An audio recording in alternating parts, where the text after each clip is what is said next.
ప్రభునందు ప్రియమైన దేవుని సంఘానికి ఉదయకాల శుభములు తెలియపరుస్తూ ఆరాధన కొరకైన ఆహ్వానాన్ని తెలియపరుస్తూ ఉదయకాలపు ఆరాధన ప్రారంభించుకుందాం. దాంట్లో వేసావా పెట్టావా?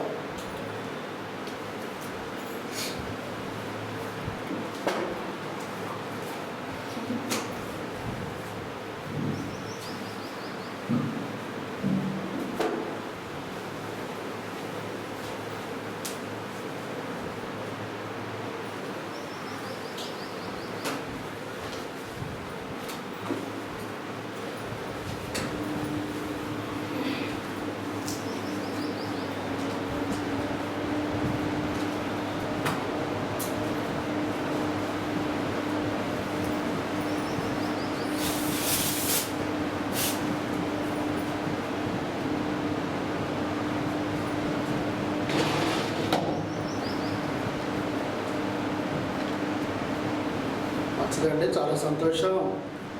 మరి యొక్క ఆరాధనా దినం కొరకు ఆరాధన కొరకు సిద్ధపడి ఆయన సన్నిధిలోనికి చేర్చబడిన మనకందరికి కూడా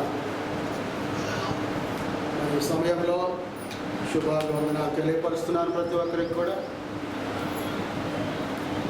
క్రమంగా మన ఆరాధన ప్రారంభించుకుందాము.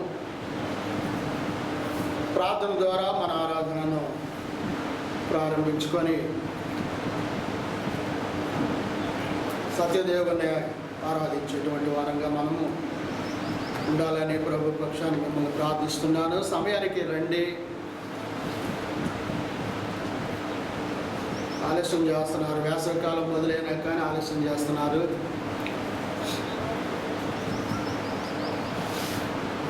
ఒకసారి 2 సార్లు 3 సార్లు చెప్తారు, కానీ చిన్నపిల్లాడు చెప్పినట్టు రోజు చెప్పటం అంటే అది మాకు ఇబ్బందిగానే ఉంటుంది, వినటానికి మీకు ఇబ్బందిగానే ఉంటుంది. ఈ లైవ్లో చూస్తున్న వాళ్ళు కూడా అనుకుంటారు, అప్పు వీళ్ళు రారు కావాలి సమయానికి, వీళ్ళు సమయానికి రారు కావాలి, అందుకే ఆయన కొట్టుకుంటుంటాడు ఊరక రండి రండి రండి అని. అంటే వాళ్ళ క్రమం లేదేమో అని అనుకుంటారు లైవ్లో. మరి చూస్తుంటారు కదా, చాలామంది చూస్తున్నారు. దాదాపు 35,000 మంది ఏమో చూస్తున్నారు. వాటిని 35,000 40,000 మంది చూస్తున్నారు. మరి వాళ్ళు అనుకుంటారా లేదా, వీళ్ళు టయానికి రారు కావాలి, వీళ్ళు ఆయన కొద్దాక అనౌన్స్ చేస్తుంటాడు, ఇదే పాస్టర్ గారు అక్కడ, లేకపోతే చర్చిలో ఉన్న బోధకుడు అని అనుకుంటారు. అవి మనకి వినపడవు కదండి, అవి మనకి వినపడతాయా? ఇది మాత్రం కనపడిద్ది వాళ్ళకి. అది గమనించండి ఆ విషయాలు. అందరూ పనికి వెళ్ళేవాళ్ళే కదండి, పొద్దున్న లేచి పనికి వెళ్ళి సర్దుకునేవాళ్ళే. ఆదివారం వస్తే ఎవ్వరూ పనికి వెళ్ళరు, కానీ ఇంట్లో నుంచి బయటకి రారు. సరే, ఆ సమయాన్ని మనం దేవునికి ఇవ్వలేకపోతున్నామనే దాని గురించి కూడా మనం ఆలోచన చేయాలి. ఏదేమైనప్పటికీ వస్తున్నారు, మీకు దేవుని యొక్క సమృద్ధి ఆశీర్వాదాలు ఉంటాయి తప్పకుండా. అవి అప్పటికప్పుడే కనపడవండి. దేవుని ఆశీర్వాదాలు అప్పటికప్పుడే కనిపించవు. వాళ్ళు ప్రార్థనకి వెళ్ళాం కాబట్టి వాళ్ళ ఆశీర్వాదాలు మనకు కావాలి అని అంటే అదే మన కొట్లో నుంచి తీసుకొచ్చుకునే కాదు, కొనుక్కొచ్చుకునే కాదు. కనుక ఓర్పుతో ఉండాలి, సహనంతో ఉండాలి, నిరీక్షణ కలిగి ఉండాలి. అప్పుడే మనకి దేవుని వద్ద నుండి ఆశీర్వాదాలను మనము పొందుకోగలం. ప్రార్థన చేసుకొని ఉదయకాలపు ఆరాధన ప్రారంభించుకుందాం. ప్రార్థన చేసుకుందాం. ప్రేమ నమ్మకం కలిగిన మా కన్న తండ్రి, మీ మహోన్నతమైన కృప ద్వారా మరి యొక్క ఆరాధనా దినంలో సంఘముగా కూడి మీ నామాన్ని స్తుతించడానికి, మిమ్మల్ని ఘనపరిచి మహిమపరచుటకు తండ్రి మీరు మాకు ఇస్తున్న ఈ గొప్ప సమయాన్ని బట్టి, ఈ పునరుద్ధాన ఆరాధన ఆరాధనా దినమును బట్టి తండ్రి నాయన మీకు స్తుతులు స్తోత్రాలు చెల్లిస్తూ ఉన్నాం. గడిచిన ఆరాధనా దినము నుండి ఇప్పటి వరకు నాయన నిబిడలమైన మమ్మలందరినీ మీ సంరక్షణలో ప్రేమించి పోషిస్తూ మీ జీవమునిచ్చి జీవింప చేస్తూ సజీవులుగా ఉంచిన విధానాన్ని బట్టి నాయన మీకు స్తుతులు చెల్లిస్తూ ఉన్నాం. ఈ కుమారుడైన యేసుక్రీస్తు ప్రభు వారిని లోకమునకు మనుష్య కుమారునిగా పంపి మానవాడి యొక్క పాపములను విమోచించుట కొరకై కల్వరి శిలువలో క్రీస్తు ప్రభు వారు తన ప్రశస్తమైన రక్తమును చిందించి మానవాడి యొక్క ప్రతి విధమైన పాపము నుండి విమోచించుటకు మీ కృప చూపిస్తున్నందుకు స్తుతులు చెల్లిస్తూ ఉన్నాం. తండ్రి, ఈ కుమారుడైన క్రీస్తు ప్రభు వారు కల్వరి శిలువలో తన యొక్క ప్రశస్తమైన ప్రాణమును బలిగా అర్పించి మరణము సమాధి పునరుద్ధానము ద్వారా నిత్య జీవమును పొంది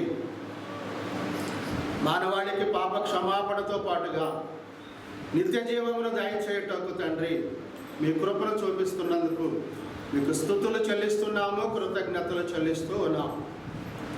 తండ్రి నాయన, ఈ కుమారుడైన క్రీస్తు ప్రభు వారు వెల చెల్లించి రక్తము ద్వారా కొనబడిన సంఘమును భూమి మీద ఏర్పరిచి సంఘము ద్వారా మీ జ్ఞానమును ప్రకటింప చేయుటకు మీ కృప చూపిస్తున్నాం. సంఘము ద్వారా తండ్రి మిమ్మల్ని మహిమపరచుటకు నాయన మీ ప్రేమను చూపిస్తున్నా. దయగలిగిన తండ్రి, మీరు మహిమ పొంది ఆరాధించుటకు కూడి వచ్చిన నిబిడలమైన మేమును పరిశుద్ధులను సర్వసమృద్ధి అయిన ఆశీర్వాదాలు పొందుకొనిలాగున మీ కృప చూపించండి. మీరు మహిమ పొందమని ప్రార్థన చేస్తూ ఉన్నాం. ప్రేమ కలిగిన ఆయన, ఈ ఉదయకాలపు ఆరాధన స్థానిక క్రీస్తు సంఘంలో మీ నామాన్ని మేము ఆత్మతోనూ సత్యముతోనూ ఆరాధిస్తూ స్తుతిస్తుండగా మా స్తుతులకు యోగ్యుడమైన మా పరలోకపు తండ్రి, మీ పరిశుద్ధమైన నామమును బట్టి నాయన మీకే స్తోత్రాలు చెల్లిస్తూ ఉన్నాం. సంఘముగా కూడి వచ్చిన ప్రతి ఒక్కరి పట్ల మీ ప్రేమను చూపించండి. నిబిడలలో విశ్వాసాన్ని పెంపొందింప చేయండి. ఆరాధన పరిశుద్ధ గ్రంథములో తెలియచేసిన రీతిగా మేము అందరము ఆరాధించేలాగా మీ కృప చూపించండి. అది పరిశుద్ధ గ్రంథములో చెప్పబడిన వాక్యానుసారమైనదిగా ఉండటకు మీరు సహాయం చేయండి. ఈ ఆరాధనలో తండ్రి ఆత్మీయ గీతాలు పాడబోతుండగా, కీర్తనలు ఆలాపించబోతుండగా మీరు ఇచ్చిన స్వరము ద్వారా మా జీవఫలములు అర్పించి మిమ్మను మహిమపరచుటకు సహాయం చేయమని ప్రార్థిస్తూ ఉన్నాం. పరిశుద్ధ గ్రంథంలోని వాక్యము ద్వారా బోధింపబడుట ద్వారా, చదువుట ద్వారా, హెచ్చరింపబడుట ద్వారా పరిసంబంధమైన మీ జ్ఞానమును మేము పొందుకొని ఈ లోకంలో మా యొక్క వ్యక్తిగత జీవితాలను సరిచేసుకొని మీ చిత్త ప్రకారం జీవించే భాగ్యాన్ని నిబిడలమైన మాకును పరిశుద్ధులకును మీ చిత్తమును బట్టి సర్వమానవాళికి దయచేయమని ప్రార్థిస్తూ ఉన్నాం. యేసుక్రీస్తు ప్రభు వారి యొక్క మరణాన్ని జ్ఞాపకం చేసుకున్నట కొరకై ఆజ్ఞాపింపబడిన రీతిగా సంఘముగా కూడి ప్రతి ఆరాధనా దినమందు ఆదివారమున రొట్టె విరిచేటువంటి కృపను, ధన్యతను నిబిడలమైన మాకు దయచేస్తున్నందుకు స్తోత్ర. వర్ధిల్లిన కొలది కానుకలిచ్చి మీ నామాన్ని మహిమపరచుటకు మీ కృప చూపించండి.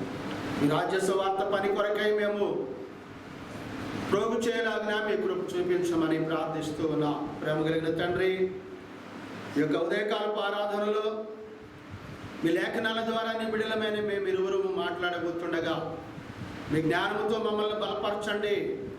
మీ సత్య జ్ఞానాన్ని ప్రకటన చేయగలిగేటువంటి పరలోక సంబంధమైన పరిశుద్ధాత్మ శక్తి చేత నింపబడిన జ్ఞానమును, సమయోచితమైనటువంటి సందర్భాన్ని మాకు దయచేసి మీ మాటలు బోధించడానికి మీ కృప చూపించండి. అవి నీ బిడ్డల హృదయాలకు హత్తుకునేలాగా, వారి హృదయాలలో అవి నాటబడిలాగా మీ కృప చూపించమని ప్రార్థిస్తూ ఉన్నాం. తండ్రి నాయన, మీకే స్తుతులు చెల్లిస్తూ ఉన్నాం. నాయన, నీ బిడ్డలు వినబోతుండగా, గ్రహించబోతుండగా శ్రద్ధతోనూ, ఆసక్తితోనూ, భయముతోనూ, భక్తితోనూ, విశ్వాసంతోనూ నీ బిడ్డలు వినులాగా మీ కృప చూపించండి. చేరువచ్చిన ప్రతి ఒక్కరి కొరకై ప్రార్థిస్తున్నాము. రావాల్సిన బిడ్డలను మీ చిత్తమును బట్టి సకాలమున నడిపించమని ప్రార్థిస్తూ ఈ ఆరాధన ఆరంభం నుండి ముగింపు వరకు మీ చిత్త ప్రకారం జరిగించండి. మీ పరిశుద్ధతతో నింపండి. మీ ప్రసన్నతను మా మధ్య కనబరచండి.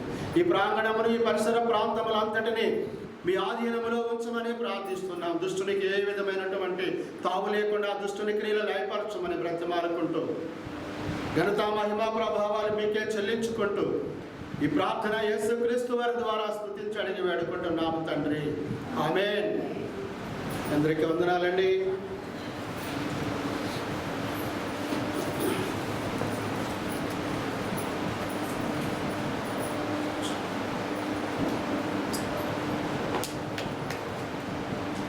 ఏంటంటే ముందుకు ఎందుకు రమ్మంటానంటే అక్కడ కూర్చుంటున్నారు ఆయన, నేను ఇక్కడ ఉంటాను.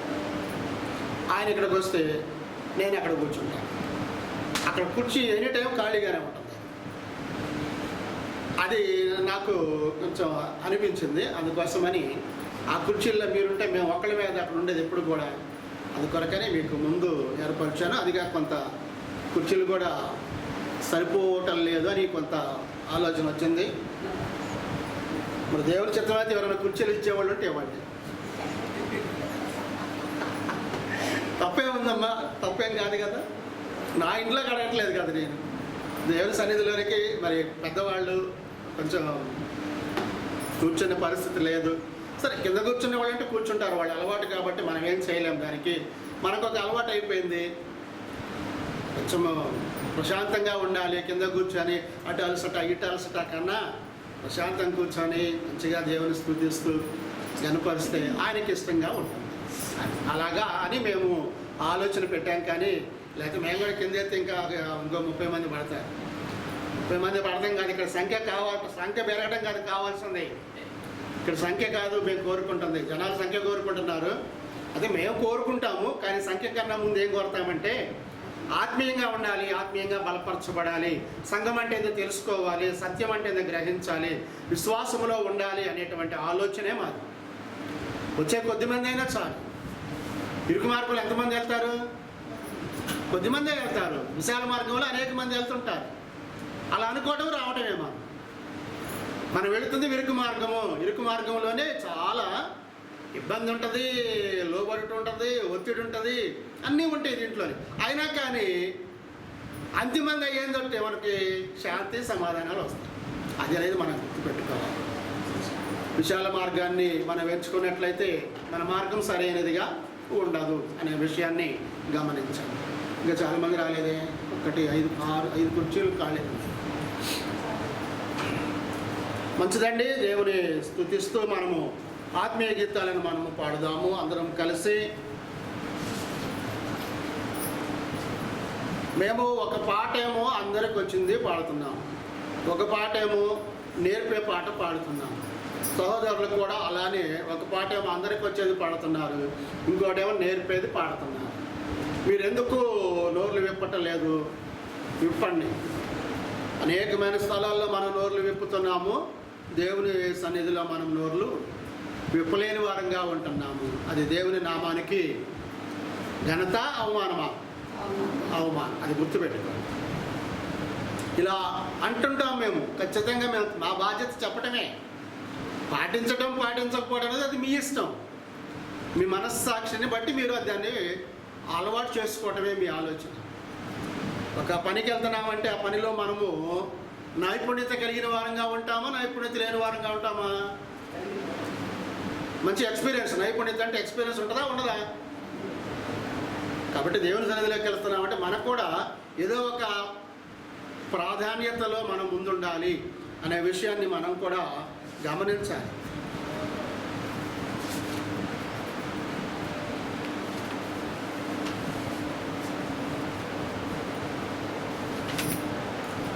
ఇరవై 28వ గీతాన్ని మనం అందరం కలిసి పాడుదాము, దేవుని స్తుతిద్దాం.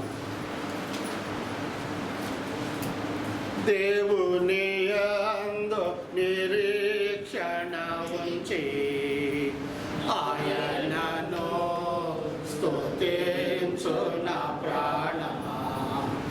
దేవుని యందు నిరీక్షణ ఉంచి ఆయనను స్తుతించు నా ప్రాణమా. ఏ అపాయము రాకుండా నిన్ను దేవా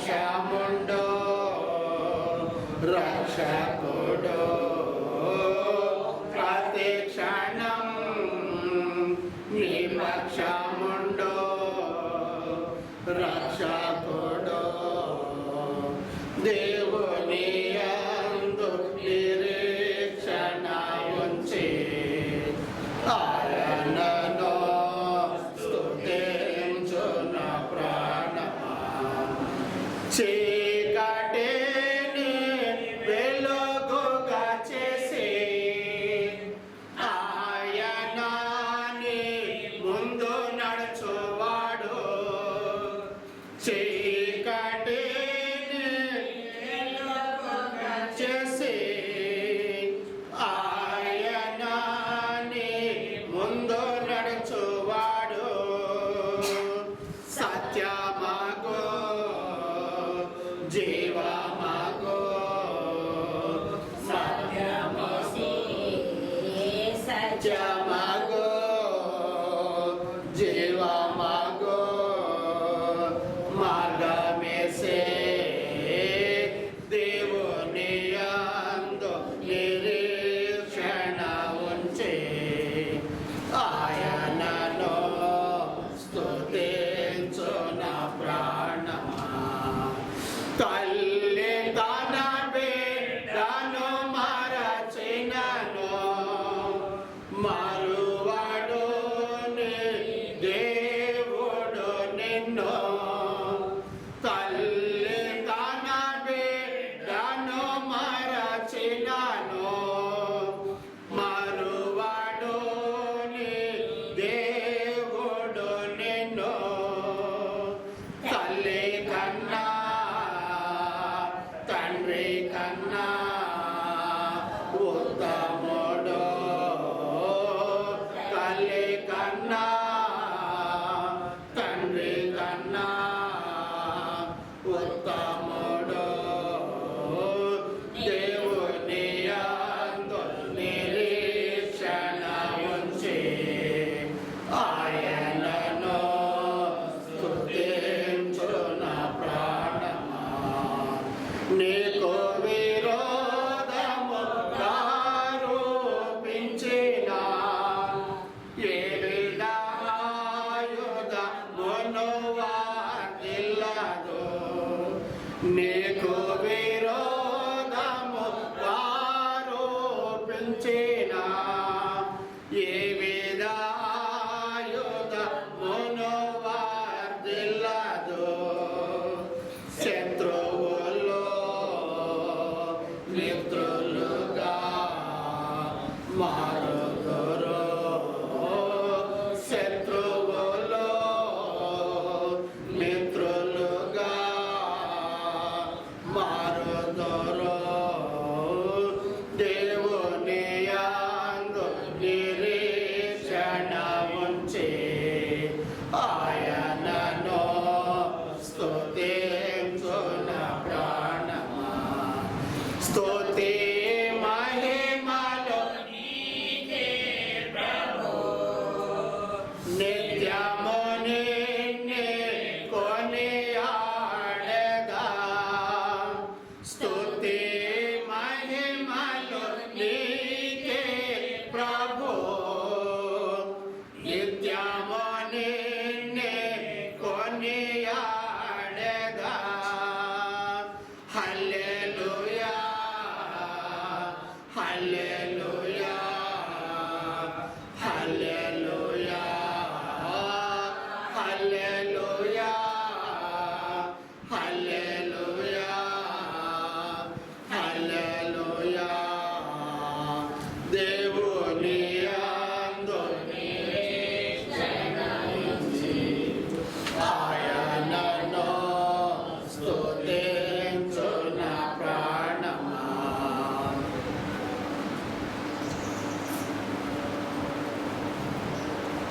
116వ గీతం.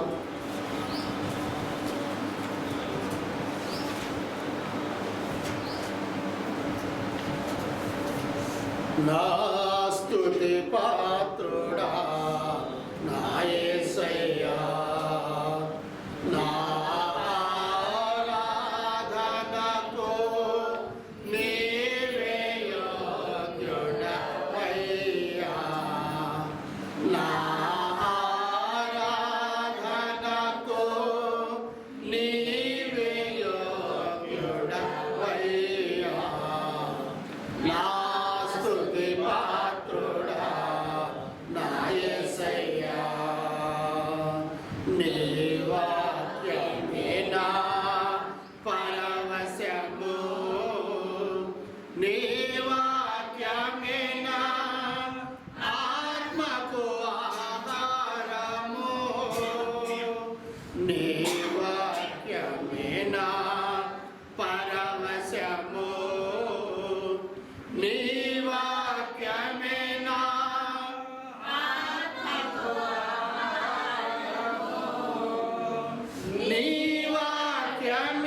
నా